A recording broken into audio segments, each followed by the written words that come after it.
গার্ডের এক নজরে 25-এ আপনাদের স্বাগত। আমি অর্ণব রয়েছি আপনাদের সঙ্গে। চোখ রাখবো এই মুহূর্তের বিস্তারিত সংবাদে।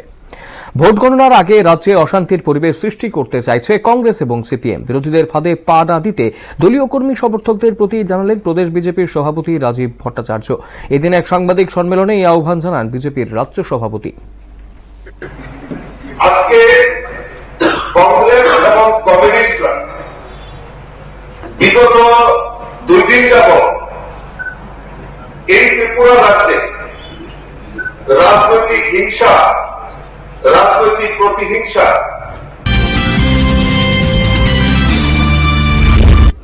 ভোটের দিন রাতে অমরপুরের যতনবাড়ি এলাকায় সিপিএম কংগ্রেস জোটের সাথে বিজেপি কর্মী সমর্থকদের সংঘর্ষ হয়। এই ঘটনায় পুলিশ সিপিএম কংগ্রেস জোট সমর্থকদের গ্রেপ্তার করলেও শাসক দলের কাউকে গ্রেপ্তার করেনি। পুলিশ প্রশাসনের এই ধরনের কাজকর্মের প্রতিবাদ জানিয়ে রবিবার সিপিএম ও কংগ্রেস জোট মিলে নতুন বাজার থানা অবরোধ করে।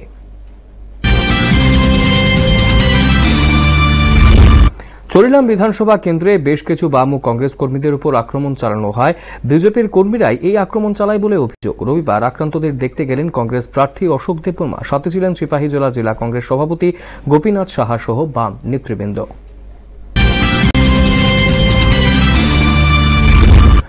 দ্বারিকাপুরে সিপিএম কর্মী দিলীপ শুক্ল দাসের মৃতদেহ নিয়ে হেরিটেজ পার্ক সংলগ্ন এলাকায় পথ অবরোধে বসে সিপিএম সমর্থকরা। খবর পেয়ে ঘটনাস্থলে ছুটে যান কংগ্রেস বিধায়ক সুদীপ রায় বর্মন, সাথে ছিলেন প্রদেশ কংগ্রেসের অন্যান্য নেতৃবৃন্দ। মৃতদেহ নিয়ে পুলিশের কাজকর্মের তীব্র অসন্তোষ প্রকাশ করেন বিধায়ক সুদীপ রায় বর্মন।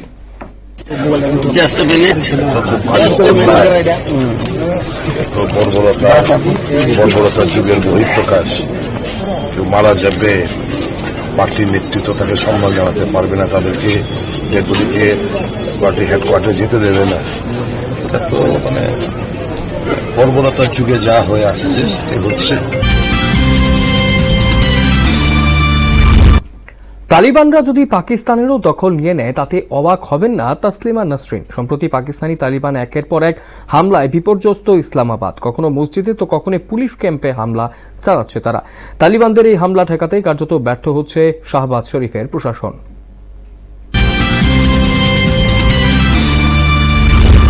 চাপের মুখে ফের ঢাকা বিশ্ববিদ্যালয়ে রাজু ভাস্কর্যের পাশে স্থাপন করা হল বিশ্বকবি রবীন্দ্রনাথ ঠাকুরের ভাস্কর্যটি। তবে নতুন ভাস্কর্যের কাজ এখনও সম্পন্ন হয়নি। বাংলাদেশের মুক্ত চিন্তা, সৃজনশীলতা ও স্বাধীন মত প্রকাশের উপর সেন্সরশিপ এবং সব ধরনের নিপীড়নের প্রতিবাদে 14 ফেব্রুয়ারি রবীন্দ্রনাথ ঠাকুরের একটি ভাস্কর্য স্থাপন করে ঢাকা বিশ্ববিদ্যালয়ের চারুকলা বিভাগের একদল শিক্ষার্থী। ভাস্কর্যের মুখে নীল সেলুটেপ, হাতের গীতাঞ্জলিতে পেরেক, এই ভাস্কর্য নিয়ে বিতর্কের ঝড় উঠে গত বৃহস্পতিবার ভোরে ভাস্কর্যটি সেখান থেকে উধাও হয়ে যায়।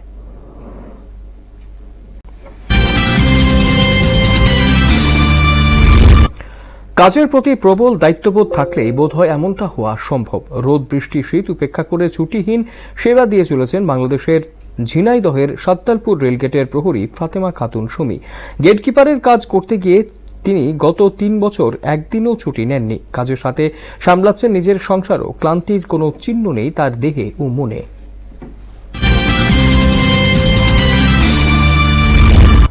প্রাকৃতিক বিপর্যয়ে ছাড় পেল না সিরিয়া। ভূমিকম্পের 2 সপ্তাহের মধ্যেই সিরিয়ার আবাসনে ক্ষেপণাস্ত্র হামলা চালাল ইসরায়েল। ক্ষেপণাস্ত্র হামলায় মৃত্যু হয় অন্তত 15 জনের। দামাস্কাসের আবাসন লক্ষ্য করে ক্ষেপণাস্ত্র ছুড়ে দিল ইসরায়েল।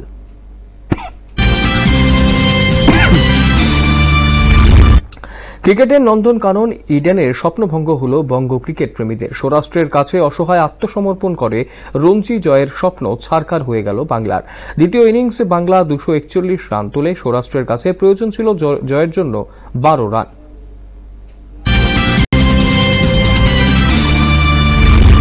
কংগ্রেস সহ সব বিরোধীরা এক ছাতায় এলে লোকসভার ভোটে বিজেপির আসন সংখ্যা 100-র নিচে নেমে যাবে। পাটনায় সিপিআইএম লিবারেশন সভায় এই কথা বলেছিলেন বিহারের মুখ্যমন্ত্রী নীতিশ কুমার।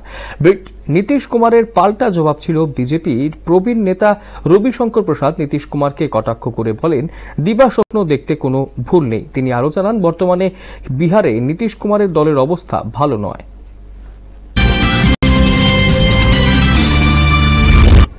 কল্যাণপুর থানাধীন দ্বারিকাপুর পঞ্চায়েতের প্রধান প্রধানের বেধড়ক মারে গুরুতর আহত হন দিলীপ শুক্লদাস নামে এক কৃষক। গুরুতর আহত অবস্থায় তাকে জিবি হাসপাতালে নিয়ে আসা হয়। ভোররাতে জিবি হাসপাতালে মৃত্যু হয় দিলীপ শুক্লদাসের। রবিবার ময়নাতদন্তের পর হাসপাতালের কর্তৃপক্ষ দেহ পরিবার পরিজনদের হাতে তুলে দেয়। এরপর মরদেহ সিপিআইএম পার্টি অফিসে নিয়ে যাওয়ার জন্য প্রস্তুত হলে বাধা দেয় পুলিশ। এ নিয়ে হেরিটেজ পার্ক এলাকায় উত্তেজনা ছড়ায়। বামকর্মী সমর্থকরা এলাকায় পথ অবরোধে সামিল হয়। ডিজি কি করে ইনভেস্টিগেট করলো? ডিজি নাকি বলছে এটা পার্সোনাল ব্যক্তিগত শত্রুতাই হয়েছে, এই কারণে করা যাবে না। ব্যক্তিগত শত্রুতা হোক, যাই হোক,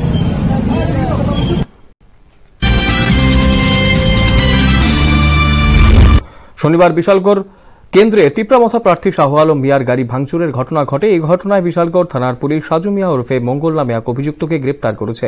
তার কাছ থেকে একটি ধারালো অস্ত্র উদ্ধার করেছে পুলিশ। ধৃত সাজু মিয়াকে নিরাপত্তার কারণে আগরতলার পশ্চিম থানায় নিয়ে আসা হয়। শিবরাত্রির পুজো ঘুরিয়ে উঁচু এবং নিম্ন জাতের মধ্যে চরম সংঘর্ষ বাধল। ঘটনায় আহত হলেন অন্তত 14 জন। ঘটনা মধ্যপ্রদেশের রাজধানী ভোপাল থেকে প্রায় 250 কিলোমিটার দূরে খারগোন জেলার ছাপড়া গ্রামের একটি মন্দিরে শিবরাত্রি পুজো দেওয়া থেকে এই ঘটনার সূত্রপাত।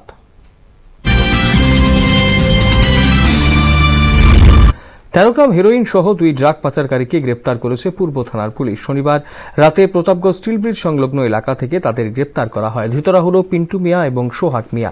ধৃতদের ছাড়িয়ে নিতে পুলিশের উপর হামলা চালানোর চেষ্টা করে তাদের সাঙ্গপাঙ্গরা।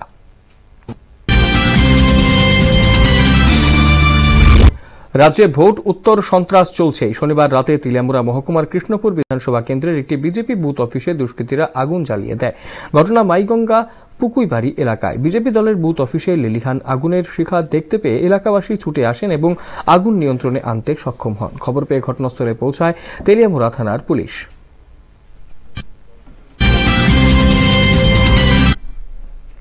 চতুর্দশী উপলক্ষে শনিবার মাতারবাড়ি ত্রিপুরেশ্বরী মন্দিরে এবং শিব মন্দিরে পুজো দিলেন কেন্দ্রীয় প্রতিমন্ত্রী প্রতিমা ভৌমিক। এদিন ভগবানের কাছে রাজ্যবাসীর সুখ শান্তি ও সমৃদ্ধির কামনা করলেন তিনি।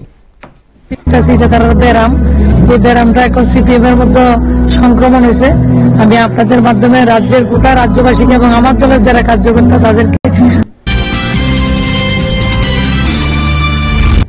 অস্ট্রেলিয়ার বিরুদ্ধে দ্বিতীয় টেস্টে অনায়াসে জিতে গেল টিম ইন্ডিয়া। এই জয়ের সুবাদে বিশ্ব টেস্ট চ্যাম্পিয়নশিপে আরও কাছে চলে গেল টিম ইন্ডিয়া। এদিন সচিনকে টপকে নয়া রেকর্ড গড়লেন বিরাট কোহলি। বিশ্বের ষষ্ঠ তারকা হিসেবে আন্তর্জাতিক ক্রিকেটে 25,000 ও তার বেশি রান করেন তিনি।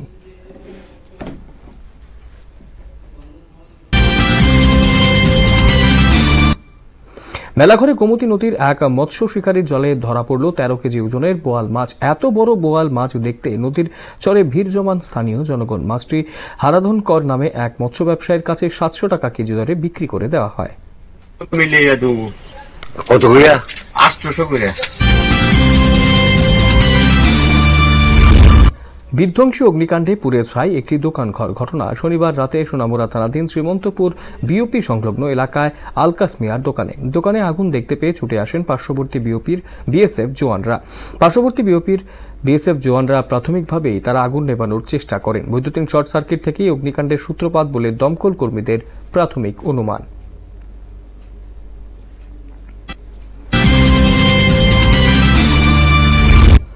গোটা দেশের সাথে রাজ্যেও রবিবার চলছে শিব চতুর্দশী। এই উপলক্ষে রবিবার উদয়পুর শিববাড়ি এবং মাতারবাড়ি শিব মন্দিরে প্রচুর ভক্তদের সমাগম হয়। ভক্তরা বৈদিক মন্ত্র উচ্চারণের মাধ্যমে শিব পূজা করেন।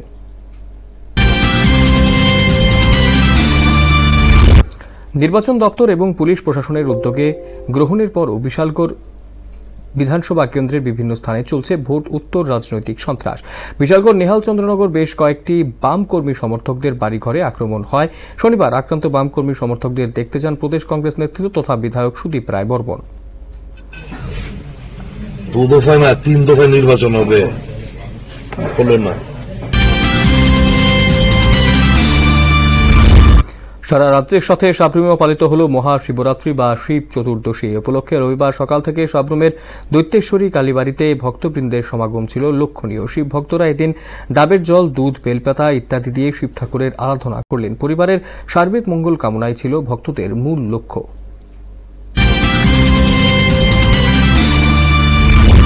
শিব চতুর্দশী উপলক্ষে কমলপুরের কমলেশ্বরী কালীবাড়ি শিব মন্দিরে রবিবার ভক্তবৃন্দের সমাগম ছিল লক্ষণীয়।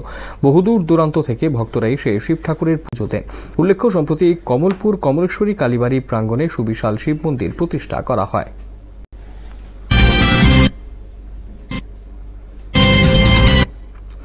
কেঁপে উঠল উত্তর পূর্বাঞ্চলের অরুণাচল প্রদেশ। রবিবার দুপুর 12:15 নাগাদ রাজ্যের পশ্চিমাংশে এই কম্পন অনুভূত হয়। ভূমিকম্পের তীব্রতা ছিল 3.8 ম্যাগনিটিউড। উৎসস্থল ছিল ভুটান সীমান্তের কাছে পশ্চিম কামিংয়ে, ভূপৃষ্ঠ থেকে 10 কিলোমিটার গভীরে।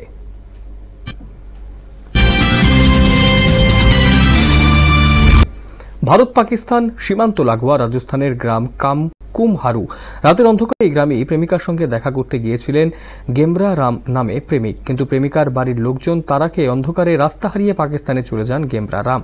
পাকিস্তানের জেলে 27 মাস বন্দী থাকার পর 14 ফেব্রুয়ারি ওয়াঘা আটারি সীমান্তে ভারতীয় সেনার হাতে তুলে দেওয়া হয় তাকে, কিন্তু ওয়াঘা সীমান্তে গেমরা রামকে গ্রেফতার করে বারমের পুলিশ। ধর্ষণের অভিযোগে তাকে গ্রেফতার করা হয়।